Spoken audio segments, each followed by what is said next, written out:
સ્વાગત છે આપણું ભારતના બંધારણની વનલાઇનર પ્રશ્નોત્તરીમાં. ભારતના બંધારણનો સ્વીકાર ક્યારે થયો હતો? 26 નવેમ્બર 1949ના રોજ. ભારતના બંધારણનો અમલ ક્યારે થયો હતો? 26 જાન્યુઆરી 1950. બંધારણ સભા દ્વારા એક બંધારણ આપવાનો પ્રસ્તાવ ક્યારે પસાર થયો? 22 જાન્યુઆરી 1947. કાયદા દિવસ તરીકે ક્યારે મનાવવામાં આવે છે? 26 નવેમ્બર. ભારતના બંધારણમાં મુખ્ય ભાગ કેટલા છે? 22 ભાગ. ભારતના બંધારણમાં કેટલી અનુસૂચિઓ છે? 12 અનુસૂચિઓ. ભારતના બંધારણમાં કેટલા અનુચ્છેદ છે? 444 કરતાં પણ વધુ અનુચ્છેદ. સંઘ અને તેનું રાજ્ય ક્ષેત્ર બંધારણના કયા ભાગમાં છે? ભાગ 1માં. નવા રાજ્યોની રચના કયા અનુચ્છેદમાં છે? અનુચ્છેદ 3. નાગરિકતા વિશેનો ઉલ્લેખ ભારતના બંધારણમાં કયા ભાગમાં છે? ભાગ 2માં. મૂળભૂત અધિકારો બંધારણના કયા ભાગમાં છે? ભાગ 3માં. જાહેર નોકરીની બાબતમાં તકની સમાનતા કયા પ્રકારનો અધિકાર છે? સમાનતાનો અધિકાર. અસ્પૃશ્યતા નાબૂદી અંગેનો અધિકાર કયા અનુચ્છેદમાં છે? અનુચ્છેદ 17. બંધારણીય ઇલાજોનો અધિકાર કયા અનુચ્છેદમાં છે? અનુચ્છેદ 32. ધાર્મિક બાબતોનો વહીવટ કરવાનું સ્વતંત્ર કયા અનુચ્છેદમાં છે? અનુચ્છેદ 26માં. ધાર્મિક બાબતોનો વહીવટ કરવાનો અધિકાર કયા પ્રકારનો અધિકાર છે? ધર્મ સ્વતંત્રતાનો અધિકાર. અનુચ્છેદ 29માં કયા પ્રકારનો અધિકાર છે? લઘુમતીઓના હિતોનું રક્ષણ. શોષણ સામેના અધિકારમાં કયા કયા અનુચ્છેદનો સમાવેશ થાય છે? અનુચ્છેદ 23 અને 24. ગુના માટે દોષિત ઠરાવવા અંગે રક્ષણ કયા અનુચ્છેદમાં છે? અનુચ્છેદ 20. જીવન અને શરીર સ્વતંત્રતાના અધિકારનું રક્ષણ કયા અનુચ્છેદમાં છે? અનુચ્છેદ 21. શિક્ષણનો અધિકાર કયા અનુચ્છેદમાં છે? અનુચ્છેદ 21A. મૂળભૂત ફરજો બંધારણના કયા ભાગમાં છે?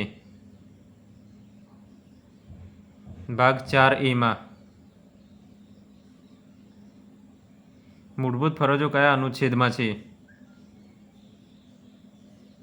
અનુચ્છેદ 51A. નાગરિકો માટે એક સરખો દીવાની કાયદો કયા અનુચ્છેદમાં છે? અનુચ્છેદ 44. સમાન ન્યાય અને મફત કાનૂની સહાય કયા અનુચ્છેદમાં છે? અનુચ્છેદ 39A. ભારતના રાષ્ટ્રપતિ અંગે જોગવાઈ કયા અનુચ્છેદમાં છે? અનુચ્છેદ 52. ખિતાબોની નાબૂદી અંગે જોગવાઈ કયા અનુચ્છેદમાં છે? અનુચ્છેદ 18. અમુક પરિસ્થિતિમાં ધરપકડ અને અટકાયત સામે રક્ષણ કયા અનુચ્છેદમાં છે? અનુચ્છેદ 22. રાષ્ટ્રપતિ સજામાં માફી, ઘટાડો તથા સંપૂર્ણ સજા માફી આપવાની જોગવાઈ કયા અનુચ્છેદમાં છે? અનુચ્છેદ 72. ગૌ હત્યા પર પ્રતિબંધ અંગેની જોગવાઈ કયા અનુચ્છેદમાં છે? અનુચ્છેદ 48 સ્ત્રીઓને પ્રસૂતિ સહાય માટે અંગેની જોગવાઈ કયા અનુચ્છેદમાં છે? અનુચ્છેદ 42 ખિતાબોની નાબૂદી અંગે જોગવાઈ કયા અનુચ્છેદમાં છે? અનુચ્છેદ 18 રાષ્ટ્રપતિ પર મહાભિયોગ પ્રક્રિયા અંગેની જોગવાઈ કયા અનુચ્છેદમાં છે? અનુચ્છેદ 61 હાલના બંધારણમાં કેટલી મૂળભૂત ફરજો છે? 11 બંધારણમાં મૂળભૂત ફરજોનો સમાવેશ કઈ સમિતિની ભલામણ દ્વારા ઉમેરવામાં આવી? સરદાર સ્વર્ણસિંહ સમિતિ. મૂળભૂત ફરજો કયા સુધારાથી ઉમેરવામાં આવી હતી? 42મો સુધારો. 42માં બંધારણીય સુધારો ક્યારે કરવામાં આવ્યો હતો? ઈસવીસન 1978માં. ભારતના રાષ્ટ્રપતિનો કાર્યકાળ કેટલો હોય છે? 5 વર્ષ. ભારતના વડાપ્રધાનનો કાર્યકાળ કેટલો હોય છે? 5 વર્ષ. ભારતના ઉપરાષ્ટ્રપતિનો કાર્યકાળ કેટલો હોય છે? 5 વર્ષનો. ગુજરાતનું રાજ્ય ગીત કયું છે? જય જય ગરવી ગુજરાત. સંસદમાં વાપરવાની ભાષા અંગે જોગવાઈ કયા અનુચ્છેદમાં છે? અનુચ્છેદ 120. સંસદની બેઠકો ચાલુ ન હોય ત્યારે વટહુકમ પ્રસિદ્ધ કરવાની સત્તા કોની છે? રાષ્ટ્રપતિની. વટહુકમ બહાર પાડવાની સત્તા કયા અનુચ્છેદમાં છે? અનુચ્છેદ 123. કટોકટી અંગેની જોગવાઈ બંધારણના કયા ભાગમાં છે? ભાગ 18માં. કટોકટીની જાહેરાત અંગેની જોગવાઈ કયા અનુચ્છેદમાં છે? અનુચ્છેદ 352. આંતરિક અશાંતિ અને બાહ્ય આક્રમણ સામે રાજ્યોનું રક્ષણ કરવાની સંઘની ફરજ કયા અનુચ્છેદમાં છે? અનુચ્છેદ 355માં.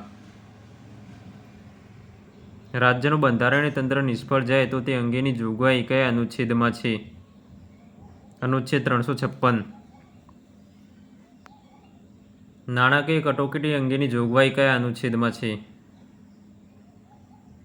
અનુચ્છેદ 360. સંવિધાનમાં સુધારો કરવાની સંસદની સત્તાઓ અને તે માટેની પ્રક્રિયા અંગેની જોગવાઈ કયા અનુચ્છેદમાં છે? અનુચ્છેદ 368. સંવિધાનમાં સુધારો કરવા અંગેની જોગવાઈ બંધારણના કયા ભાગમાં છે? ભાગ 20માં. ભારતમાં અમુક વર્ગો સંબંધી ખાસ જોગવાઈઓ બંધારણના કયા ભાગમાં છે? ભાગ 16માં. બે કે વધુ રાજ્ય માટે એક જ ઉચ્ચ ન્યાયાલયની સ્થાપના અંગેની જોગવાઈ કયા અનુચ્છેદમાં છે? અનુચ્છેદ 231. કટોકટી અંગેની જોગવાઈ બંધારણના કયા ભાગમાં છે? ભાગ 18માં. ભારતના રાષ્ટ્રગીતના રચયિતા કોણ છે? બંકિમચંદ્ર ચેટર્જી. ભારતનું રાષ્ટ્રગીત શામાંથી લેવામાં આવ્યું છે? આનંદ મઠમાંથી. ભારતનું રાષ્ટ્રગાન કયું છે? જણ ગણ મન. ભારતના રાષ્ટ્રગાનના રચયિતા કોણ હતા? રવિન્દ્રનાથ ટાગોર. ઝંડા સમિતિના અધ્યક્ષ કોણ હતા? જે.બી. કૃપલાણી. સ્વતંત્રતા પછી ધ્વજની ડિઝાઇન તૈયાર કરનાર કોણ હતા? પિંગલી વેંકૈયા. ભારતના રાષ્ટ્રીય પંચાંગનો સ્વીકાર ક્યારે થયો હતો? 22 માર્ચ 1957. કોઈ પણ રાષ્ટ્રના મૂળભૂત કાયદાકીય દસ્તાવેજને શું કહેવાય છે? બંધારણ. ક્રિપ્સ મિશન ક્યારે આવ્યું હતું? 1942માં. કેબિનેટ મિશન યોજના કયા વર્ષમાં આવી હતી? 1946માં. આરબીઆઈની સ્થાપના ક્યારે કરવામાં આવી હતી? 1 એપ્રિલ 1935. ક્રિપ્સ મિશન યોજના કોના દ્વારા રજૂ કરવામાં આવી હતી? Sir Stafford Cripps. ભારતના બંધારણની બ્લુપ્રિન્ટ કોને કહેવાય છે? નહેરુ રિપોર્ટને. નહેરુ રિપોર્ટ ક્યારે રજૂ કરવામાં આવ્યો હતો? 10 ઓગસ્ટ 1928ના રોજ. નહેરુ રિપોર્ટ કોને રજૂ કર્યો હતો? મોતીલાલ નહેરુએ. સર બી.એન. રાવનું પૂરું નામ શું હતું? સર બેનિગલ નરસિંહ રાવ. વિશ્વમાં સૌથી મોટું લેખિત બંધારણ કયા દેશનું છે? ભારત. થેન્ક યુ મિત્રો. જો તમને મારો આ વિડીયો પસંદ પડતો હોય તો તમારા મિત્રો સાથે શેર અવશ્યથી કરજો.